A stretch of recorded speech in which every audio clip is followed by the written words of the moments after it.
দেখুন, মেসিকে নিয়ে কিছুক্ষণ আগে যা ঘটে গিয়েছে, অর্থাৎ কিছু অতি হ্যাংলা লোক এমনভাবে সল্টলেক স্টেডিয়ামে মেসিকে ঘিরে রাখলেন যে তাদের দাপটে গ্যালারিতে দামি টিকিট কেটে পকেটের পয়সা দিয়ে সকাল থেকে আসা, দূর দূর থেকে আসা লোকেরা, দর্শকরা, ফুটবল প্রেমীরা, তারা মেসিকে দেখতে পেলেন না। সেই ক্ষোভ তারপরে জলের বোতল ইত্যাদি ইত্যাদি হলো, মেসিকে চলে যেতে হলো। আমরা এক বাক্যে নিন্দা করছি, এটা লজ্জাজনক ঘটনা। এবং এই হ্যাংলাগুলো যা করলো, এটাকে কলকাতাকে একটা বদনাম করে ছাড়লো, যেখানে মেসি একটা খেলা বসে দেখবেন বা পায়ে হয়তো একটু ফুটবল দিয়ে তাকে স্কিল দেখাতে বলা হতো, পায়ে ফুটবল ছোঁয়াতে পারলেন না। কিন্তু তারপরে ক্ষোভটা যেখানে যাচ্ছে, দয়া করে নিজেদের একটুখানি সংশোধন বা সংযমে আনুন। আপনাদের ক্ষোভ ন্যায্য, 100% ন্যায্য। আপনাদের ফুটবল প্রেমীদের আবেগকে সমর্থন করি, কিন্তু এই ভাঙচুর এবং তারপরেটা, এতে অন্য লোক সুযোগ নিয়ে নিচ্ছে। বিষয়টা আপনাদের ক্রীড়া প্রেমটাকে ছোট হয়ে গিয়ে, লঘু হয়ে গিয়ে, তখন কিন্তু বিষয়টা আইন শৃঙ্খলায় চলে যাচ্ছে।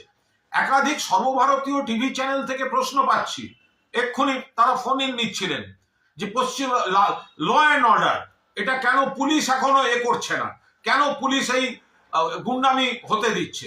আর তাদের বুঝিয়ে বলছি, তারা এখন তো তারা শুনবেন কি শুনবেন না, অল ইন্ডিয়ার সব চ্যানেল বুঝতেই পারেন যে এরা তো কোনো আইন ভঙ্গ করতে আসছিল না, এরা তো খেলা দেখতে এসেছিল। একটা আচমকা সেই রাগটা গিয়ে পড়ে ভাঙচুর ইত্যাদি করে ফেলেছে।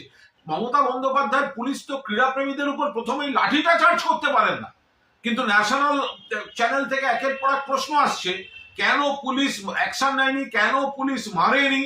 আমি আপনাদের অনুরোধ করব, যারা বিক্ষুব্ধ, আপনাদের আবেগ ঠিক আছে, কিন্তু দয়া করে সংযম করুন। গোটা বিষয়টাকে নিয়ে শকুনের রাজনীতি করতে অন্য লোক নেমে পড়ছে, সেটা হতে দেবেন না।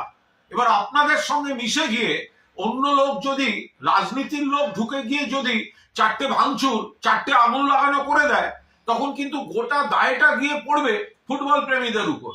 আমি একটু আগে একটা চ্যানেলে, দিল্লির একটি চ্যানেলে, ফুটবল প্রেমীদের আবেগ বলতে গিয়ে আমাকে বলা হলো, আপনি গুন্ডামিটাকে কভার ফায়ারিং দিচ্ছেন।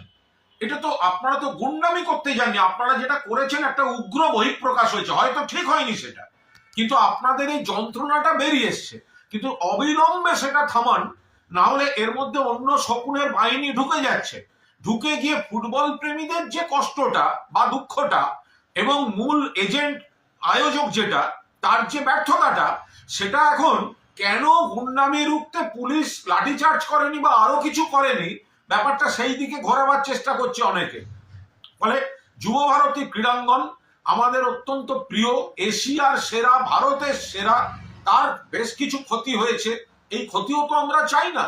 ফলে দয়া করে অন্যদের এই আবেগের সুযোগ নিয়ে ঢুকে আসল গুন্ডামি করা বা ইস্যুটাকে অন্যদিকে ঘোরানো, দয়া করে আপনারা নজর রাখুন, আবেগকে সংযত করুন। আপনাদের আবেগ, সেটা সবাই বুঝেছে, কিন্তু কোনো ধরনের ভাঙচুর বা কোনো ধরনের প্ররোচনা, কোনো ধরনের কিছুতে পা দেবেন না।